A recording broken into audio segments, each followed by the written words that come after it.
Now on CoastTV News. Battle over Millsboro substation while Delaware lawmakers debate a bill connected to alternative energy. One advocacy group is blaming Republicans for recent power failures.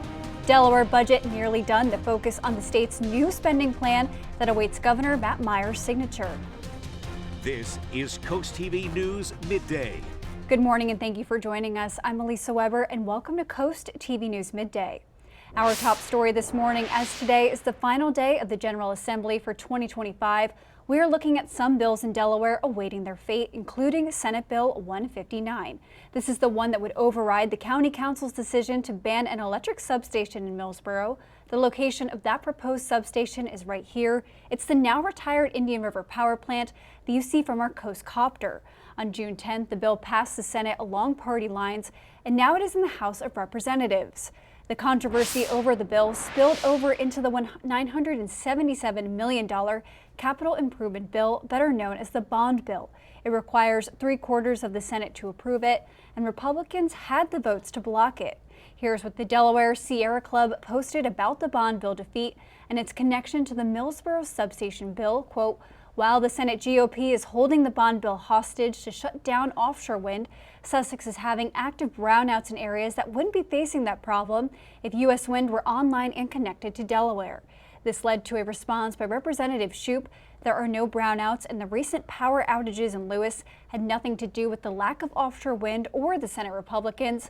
The Sierra Club knows this, yet they are willfully spreading false information to manipulate public opinion, blaming Senate Republicans for a utility issue we had nothing to do with.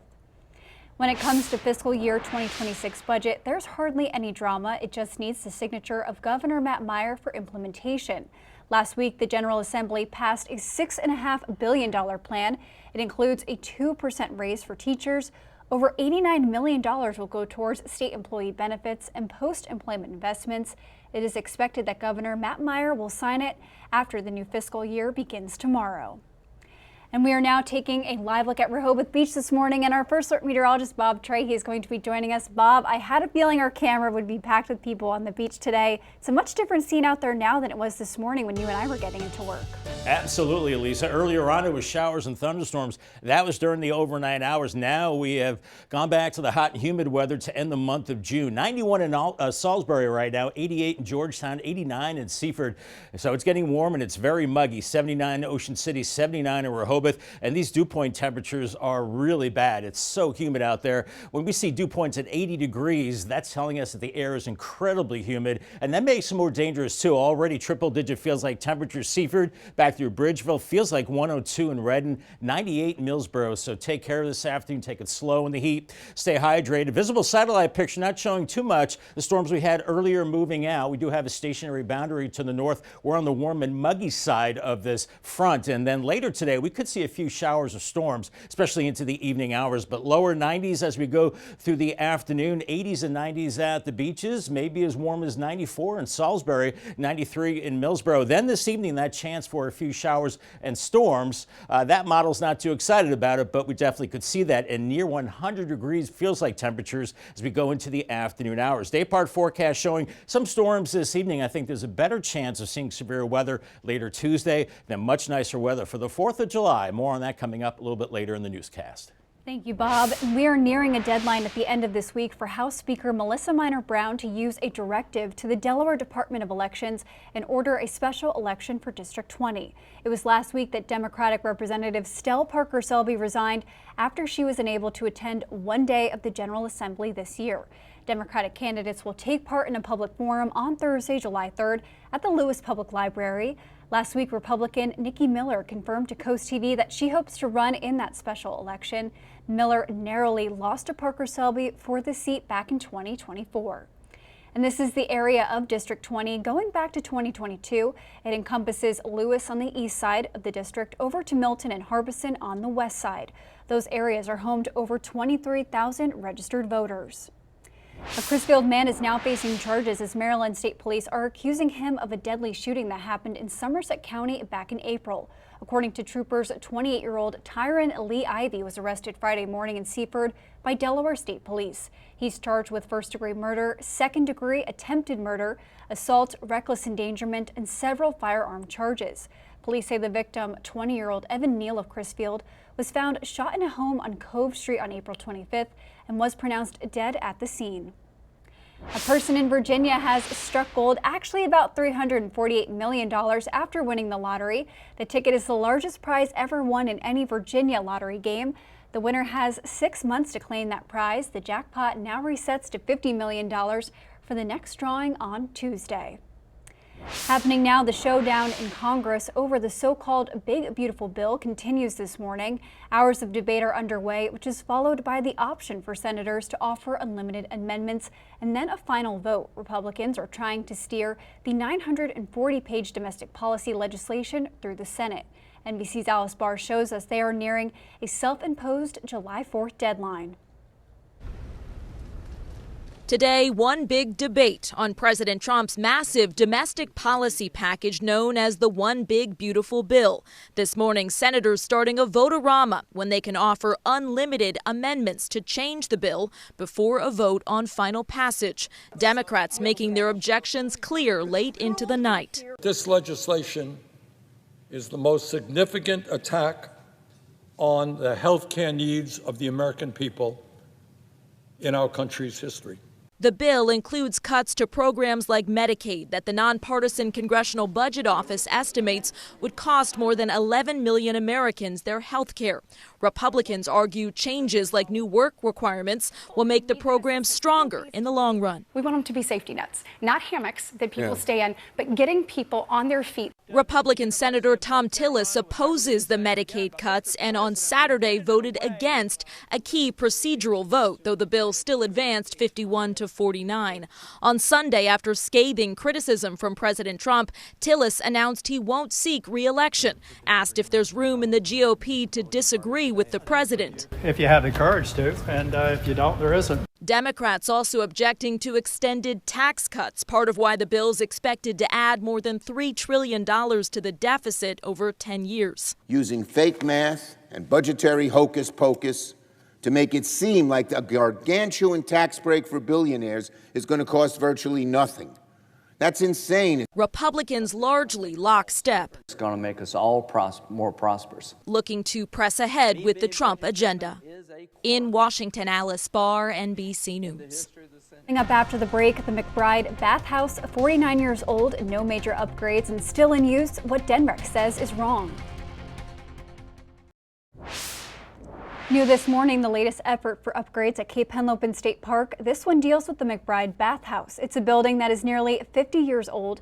Denmark says the bathrooms are outdated and there's not enough space for lifeguards. Proposed plans late last year called for the construction of a new bathhouse on a nearby dune that was opposed by local environmental groups. People CoastTV spoke with are mixed about the state of the current bathhouse. The bathhouse definitely needs work. It's kind of almost shameful at times. It's so loaded with flies and sand. I think it's very adequate the way it is. I mean, I don't shower here and I hardly get any snacks here, but I use the bathroom, that's about all. But I never see people waiting online for anything, so. Denmark secured $1 million for fiscal year 2025 for this project, but no date has been released on when renovations could happen to the McBride bathhouse. In Delaware, lawmakers are taking aim at rising car insurance costs. A new resolution, which has passed the Senate and the House, creates an automobile insurance reform task force. It will look at ways to bring down premiums, reform medical payments after accidents, which they say will help keep families with more money in their pocket. It's a hot and muggy end to the month of June. Cambridge right now, 88 on the FH Fur Cam, climbing to about 90. We're feeling a lot warmer than that with the humidity. Very muggy. We could see some showers and storms this evening, but especially later Tuesday with a strong cold front, and some of those could be severe. Then nicer weather for the 4th of July. Congratulations to Natalie McCabe from Selbyville. She has a brand new umbrella from Paul Davis and CoastTV. I'll have your full forecast coming up next. The month of June ending on the way it should be ending for the first few days of summer as we're looking at warm and muggy conditions continuing. 88, some high clouds right now on the tunnel and racer cam. Not too many boats out there on Delaware Bay right now, probably because a lot of folks are at work. We're looking at temperatures into the mid-80s this afternoon. Keep an eye to the sky for a chance of showers and storms as we go into the evening hours. Our storyline today and tomorrow, it's hot and humid. Could see some scattered storms, especially tomorrow evening. Some of those could be downpours, maybe damaging winds and hail as we go into your Tuesday evening. Then the mid to latter part of the week, high pressure gives us low humidity, a beautiful 4th of July, and temperatures into the upper 80s and low 90s. And it's hot and humid right now. 91 in Salisbury, 88 Millsboro, 90 in Bridgeville. A little cooler at the coast, 80 in Rehoboth, Ocean City at 80, Bethany Beach 79, and those dreadful dew points into the 70s to around 80. So that's telling us there's a lot of moisture in the air, and that's that air you can wear. So you really have to be careful out there as triple-digit feels-like temperatures are showing up now from Long Neck to Dagsboro. Salisbury feels like 102, 104 in Seaford, 102 in Redden. So try to stay in air conditioning and drink a lot of water this afternoon. If you're outside, make sure you take frequent breaks. As we're looking at mainly sunny skies now, the storms we had earlier are now well out to sea as we have a stationary boundary to the north separating cooler air from the warm and muggy air over the top of us. And we'll be in this hot air mass really the next couple of days as that heat is gathering to our southwest. There is a cold front across the plains with showers and storms with it, and that's a front that will pretty much end our humidity, but that doesn't come in till late Tuesday, early Wednesday. So futurecast this afternoon, hot inland areas with lower 90s, 80s and 90s at the coast, around 94 in Lewis, 93 Millsboro and Salisbury. And then later this afternoon, it's hot, lower 90s, and with that humidity and some energy in the atmosphere, we could be looking at showers and storms into the evening hours. Some of those with heavy rain and gusty winds. I think it's mainly this evening, and then after midnight we'll start to quiet things down, and then into Tuesday morning a very warm and muggy start and another hot and muggy day on Tuesday. Then that cold front works in with showers and storms, maybe some very heavy rain. Watch out for hail, and once again maybe some damaging winds, maybe some flooding too as we head into Tuesday evening, and then maybe lingering showers very early Wednesday morning, maybe some thunder as well. Then we finally do start to clear it out in the afternoon, and the humidity drops as well. Temperatures into the 80s. Feels like temperatures today, at least 100 inland areas. We're already seeing that across many interior areas, and still hot and muggy tomorrow. Marginal risk of severe weather from Bucktown to Seaford and into the eastern shore this evening. Maybe damaging winds and heavy rain. A better chance of severe weather with a slight risk across Sussex County, the eastern shore. Maybe damaging winds, heavy rain, flooding rains, and some hail. And then Thursday into the weekend, we're looking at a beautiful 4th of July. Lower humidity, temperatures in the 80s and 90s. And then as far as the muggy meter, it goes from miserable to really nice. I think by the end of the week, very comfortable. Lower 90s from Harrington to Millsboro and Laurel today. Watch for that evening storm. 91 in Easton, 92 in Vienna. Salisbury about 94, but a cooler 88 in Ocean City. As we're in the lower 90s the next 2 days, Paul Davis 7-day forecast. Watch for some severe weather tomorrow evening. Lingering storm Wednesday, 85, then 89 Thursday. The 4th looking great. Sunshine, 86, comfortable humidity, great for the outdoor plans, and then warm but dry as we head into next weekend, 90 by Sunday. Thank you, Bob. And here's a look at what's coming up this afternoon on Coast Life at 4. Well, we hope you're coming off a fun weekend, even if the weather could have been a little weird at some points, but we get through it together with some Coast Life. Let's see what's coming up today at 4 on the show. We know 4th of July is coming up, and the Lewis Boat Parade is an annual tradition. Plus, it's the art that gives how your artistic endeavors can help a few local charities. And we can't get through a Monday without a joke jar. We've got some eye-rolling laughs for you coming your way. All that and so much more is happening today at 4 on Coast Life. We'll see you then.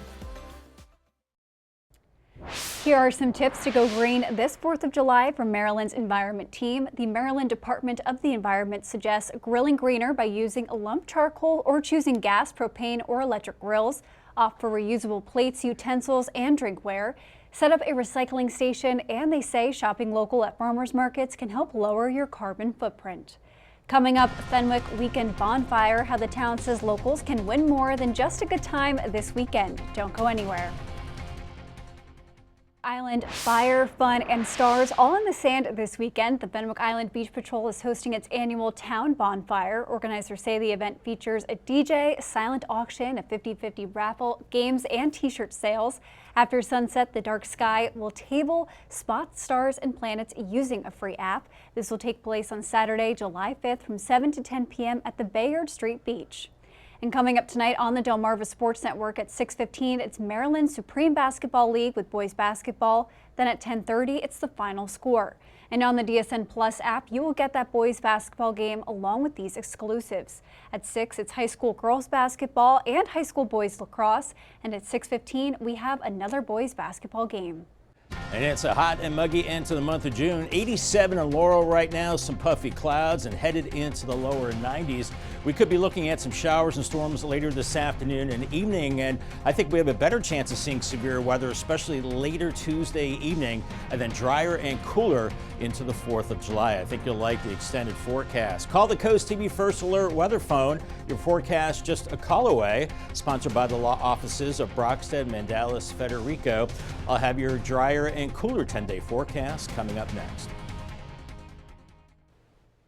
Take it slow in the heat this afternoon and make sure you stay hydrated and try to stay in an AC as much as possible. It's going to be pretty miserable with the humidity. I think we're into the low 90s and then a chance of some storms as we go into the evening hours, some with heavy rain and gusty winds, so watch for that. But feels like temperatures triple digits away from the coast this afternoon. Really take it slow out there and temperatures in the 80s at the beaches. Paul Davis 10-day forecast, 91 on Tuesday. I am more concerned about severe weather into Tuesday evening with showers and storms, maybe some heavy rain, gusty winds and hail. Lingering showers early Wednesday, 85, and then drying out for the end of the week. 89 Thursday, looking great into the 4th of July. 86 with sunshine, looking great for the outdoor plans, and looks like that nice weather continues into the weekend. 87 Saturday, 90 Sunday, and typical summer pattern as we go into early next week.